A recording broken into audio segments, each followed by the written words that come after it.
week students come in and they get to the finishing stage on their boats, I'll usually pop out a couple of scrapers and show them how to use it. And they're usually really taken by the fact that you can actually use a tool to actually do stuff like that, because they're used to getting scrapers at the store and have no idea how to sharpen them. So once they become dull, they're basically, they don't work very well. But a real sharp scraper, you can not only remove paint and remove goo and things like that from it, but you can actually use it to smooth out surfaces, as opposed to having to use a whole bunch of sandpaper to try to knock it down.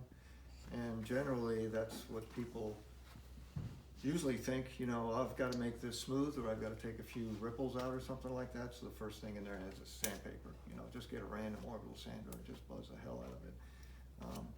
And a lot of times you can do it much faster and much more effectively if you've got a good sharp scraper on you.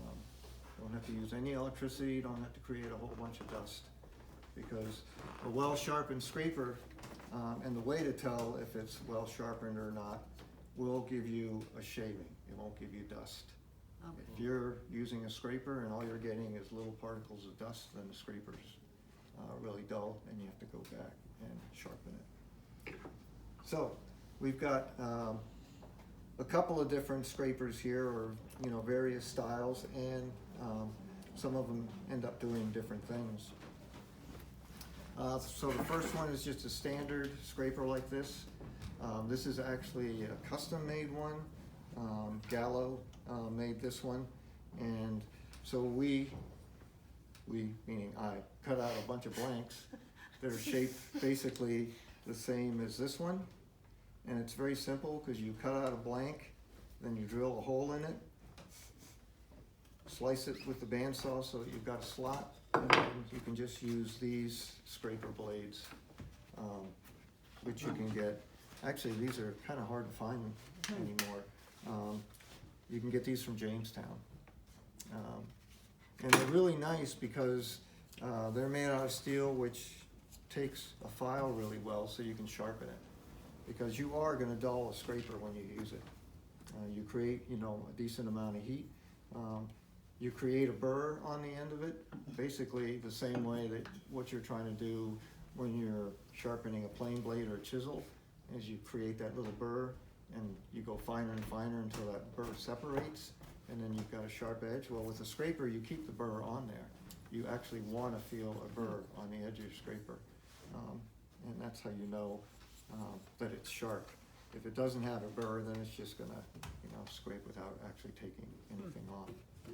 So this one right now has got a little bit of an edge, and I'll show you how I sharpen this one. People sharpen them in different ways, but I'll just take the file, and this is a mill bastard file, which works really well for sharpening like that. I'll just take it, make sure that it's well secured, and I'll just run it across. You can actually hear when you've got a nice flat surface in there. Not quite, but it just gets more consistent. And I can feel it biting. And you can feel that it gets, at some point, gets consistent. And a word of caution, yeah, you can feel that that's just starting to get a little bit of a burr on it, and it feels like it's, you know, reasonably sharp.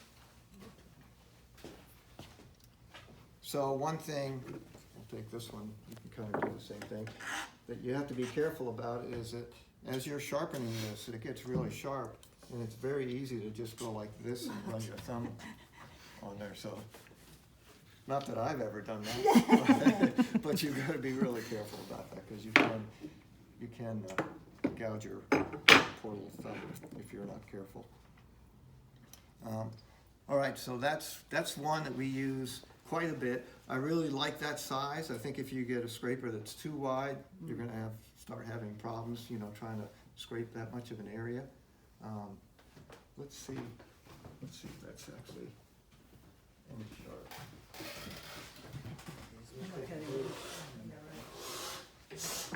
Okay, so that's a shaving as opposed to dust. So you know that this guy is, you know, reasonably sharp. It won't be You dust said it on was that. starting to get a burr. Is that where you wanted, or would you go further if you were sharpening that? I just felt it, and I wanted to know if the thing I felt was your end state.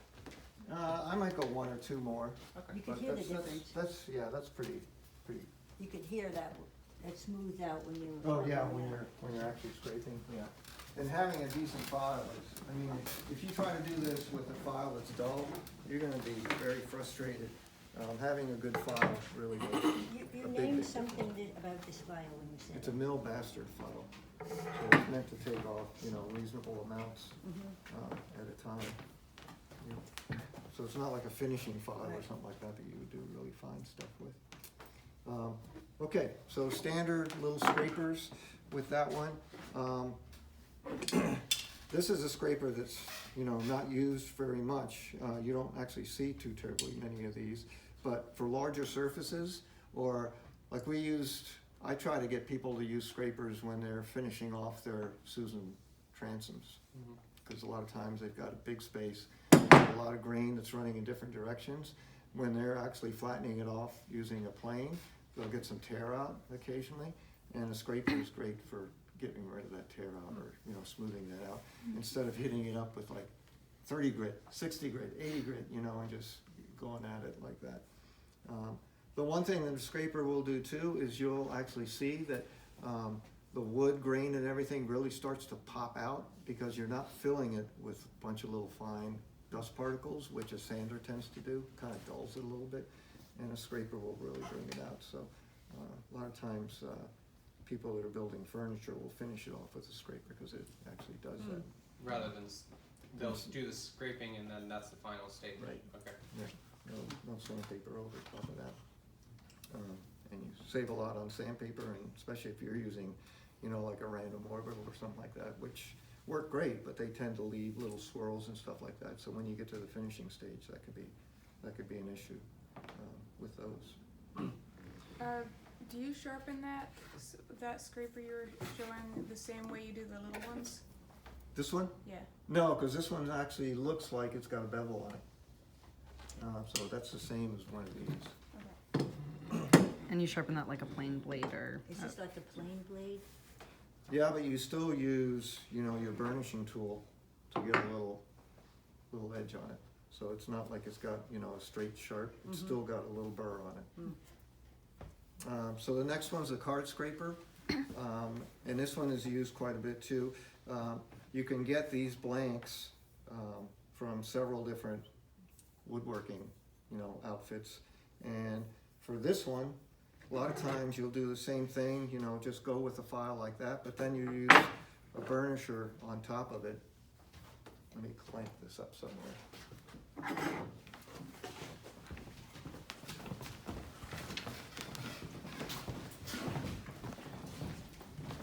Can you demonstrate what it does if you don't burnish it? Like, is it just going to give you dust if you don't burnish it? No, if you do that with a file, because some people do it differently. Some people will just take a file and, you know, if it gets dull, and just file it down a little bit. That will create a little bit of a burr, but using a burnisher will actually fold that burr over a little bit more, so you've got a little bit more cutting surface on it. So with the file, you're kind of going parallel Yeah. with it. Yep. Yeah. Actually, I could get that. So you're not putting a bevel on the edge there? Not on this one. No, on this one you want to stay at 90. There's also a folding chair behind. And You still want to be in here. like in a lot of scrapers, the way this little card scraper works is that when you're actually using it, you're actually flexing it just a little bit, so your cutting surface is in the center here. So if you're doing that for a while and you knock that burr off, then it's going to leave an uneven edge, you know, on the bottom. So you've got to try to get that squared away again. And some people will actually do that on the stone. You know, they'll get rid of any burr that's left on the stone and then flip it and try to, you know, knock it off on the stone. But you can do it pretty quickly with a file.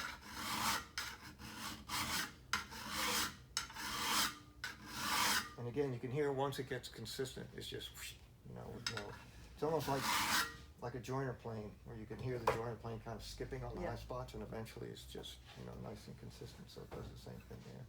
So I've got a little bit of a burr, but I've also got kind of a sharp edge.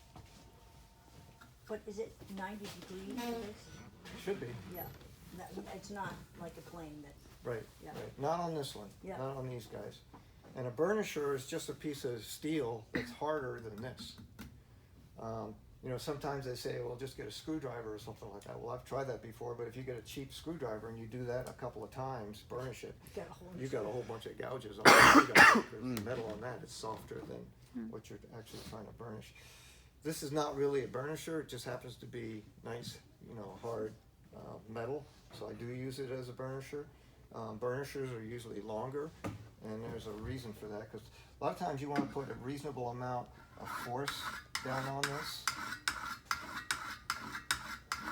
And I just start out at 90 and then just tilt it just a little bit. Now the reason I say that it should be bigger than this is Knuckle because scoring? again, you're working on a reasonably sharp surface and you're close to it, and it's very easy to slip and cut yourself if you're not careful with it. What is this for originally? So you can feel that there's a little burr on there. Oh, yeah, and what's this for? This is a punch. Uh-huh, Yeah, some kind of fancy punch. So you were leaning it this Yeah. way, Yep. so Towards the you're back. working I'm on working one on that side. Well, you can do both sides. Yeah, you can start, and you're consolidating the metal, Mhm. and you're also creating a small burr. Because this has a burr on both sides now, you can turn it over. Yeah, you can sharpen all four sides Right. of this, and use it like that.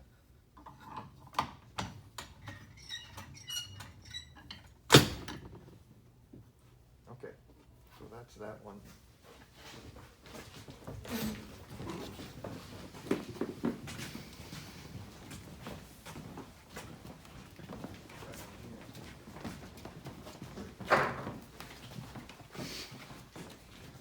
And the way you do use these is give them a little bit of a curve there.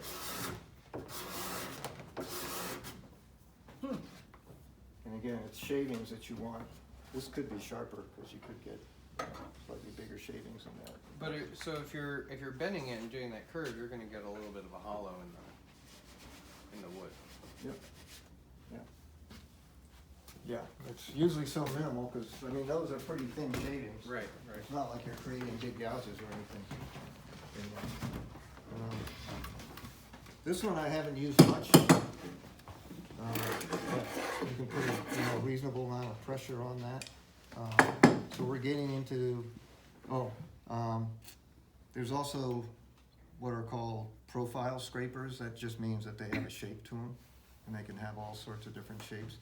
These are a little trickier to sharpen, because once you've got a shape that's like that, it's quite a bit trickier to try to file that down and get a decent burr. But you can. But you put it on the straight sides? This has a rounded curve on the back?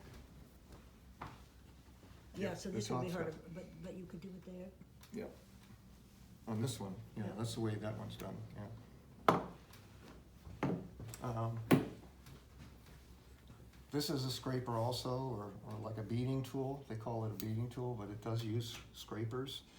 These scrapers, you just basically, if they get dull, you just file them straight. You don't put any kind of a burr or anything like that on them. And you just use a round file. Yep, for the size of that.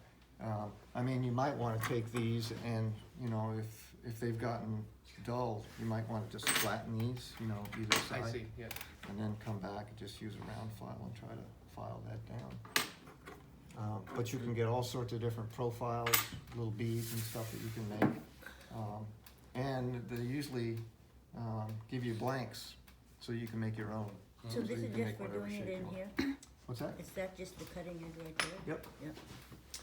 I think when we went to America's Wood the year before last, they had a bunch of profile. I think it was in one of their machines, maybe in like a planer or to like playing a profile into stuff, yeah. and they looked like that, and they were able to kind of customize. Make their own, yeah. Yeah. Yeah, I mean, it's the same with routers.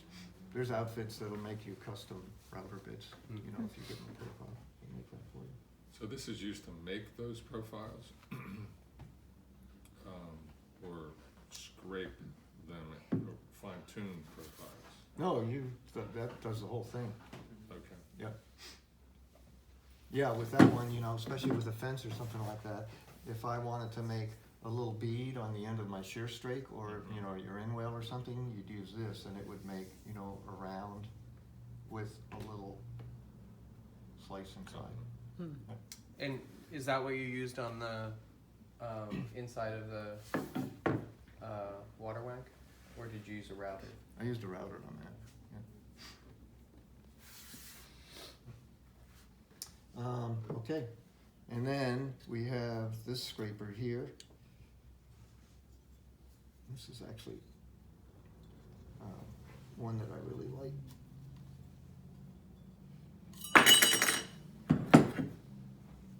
And you can see the blade on that one, and that one does have a bevel cut into it. You call this a scraper too? Yep, that's a scraper also. Yep. So that one, when you're sharpening it, you would sharpen it initially like you would do a chisel or a plane, but then you would stick that in a vise and use a burnisher to give it a little bit of a And which way are you using it with the bevel there? Are you put the bevel down or the bevel up? Is that the question? No, well, that's part of the question, but I imagine the bevel would be up. But are you pushing here, or are you pulling from that position? Yeah, pushing. and you can pull. Yeah, Right, but you're not. that's the direction. If you were pulling it, it'd be the direction. Yeah, You're not doing it the same direction that a plane would be going. Right. So, Yeah, because you're scraping, you're not Yeah. cutting. Yeah. And when you burnish that, are you running the burnisher along the bevel so that you get the burr on the bottom side? You start on the bevel. You start on the And roll bevel it. and then you roll it over. Okay. to the high side of the bevel.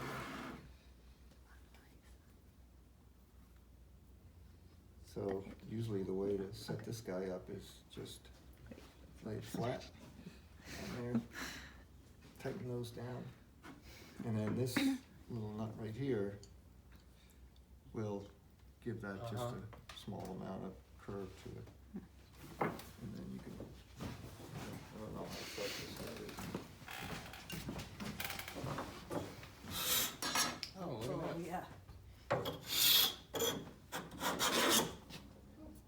Yeah, reasonably sharp. I've got it out a little bit too much, but again, that's what you're looking for, is shavings and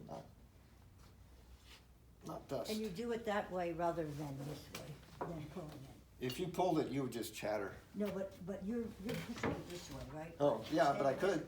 You- You could bring it this way. Yeah, it just feels, you know, better going the other way. Yeah, again, that's still set too high.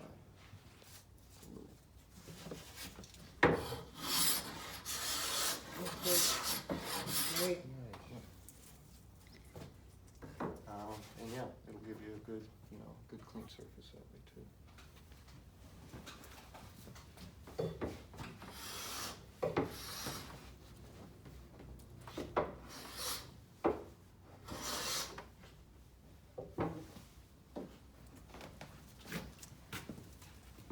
Okay, any questions about scrapers? Where did you get some blanks? If you want one already made up in Woodcraft or Shelter, I meant this. any one of those. Oh, those? Is that cherry? That is cherry. Some of these are made out of oak. You can use any, you know, any decent hardwood would work pretty well. with those. I mean, I've got that one, so if people wanna use that as a pattern to make other blanks, then you're welcome to it, cause once you drill the hole and put the slot in it, then you can do whatever you Yeah. want to the rest of this. Yeah. Some of these are, different depending on how your hand fits onto it and what's comfortable for you, if you're doing that, so, yeah, those work out really well. These you can get, from a woodworking supply store, or, you can make your own, old hand saws, Okay, that aren't being used anymore have got, good metal for doing something like this. It's hard enough that it'll keep an edge, but it's soft enough that you can actually work it and you can get a bird from it too, so. And the whole blade of the saw is tempered appropriately? Pretty much, yeah. Yeah, so that works.